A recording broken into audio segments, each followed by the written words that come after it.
All right, so I want to share a hack, pro tip. What happens, people are always worried, what happens if this battery's dead? Well, it's pretty easy. On a long ride, I'll put one in the back pocket. If you have 2x, you can switch from the front to the rear derailleur so that you can shift up and down the cassette. But what happens if your shifter battery is dead? Okay, this uses a coin battery that's stored underneath here, and this is my bad.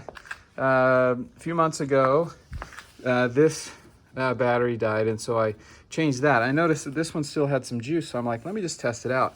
So I just changed the battery in this shifter and left this one. Well, now a couple months later, a couple rides ago, I noticed that it was delayed and waking up and delayed and shifting, but it would kind of wake up and it would start working again. So I thought, oh, let's see how long it'll last. Well, this morning I went out on my little test loop just to make sure everything was shifting okay. It was a little delayed, but it woke up and it started shifting, so off I went.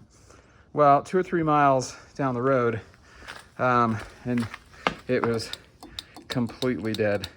So what do you do when you're in the middle of a ride and one of your shifters is no longer shifting? Well, this is the trick.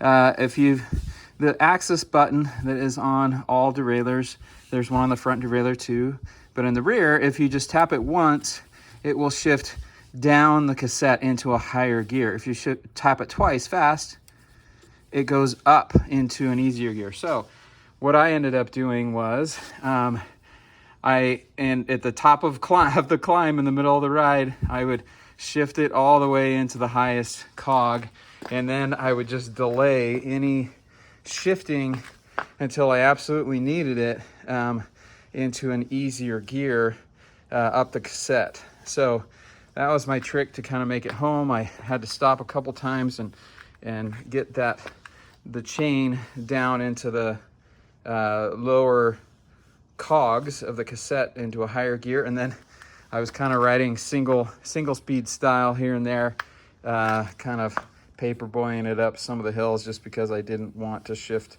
too much. But hey, still got like a good morning ride, and that is the trick. If you find yourself with a dead shifter battery, you can still ride. It takes a little bit of manual work, but it's possible.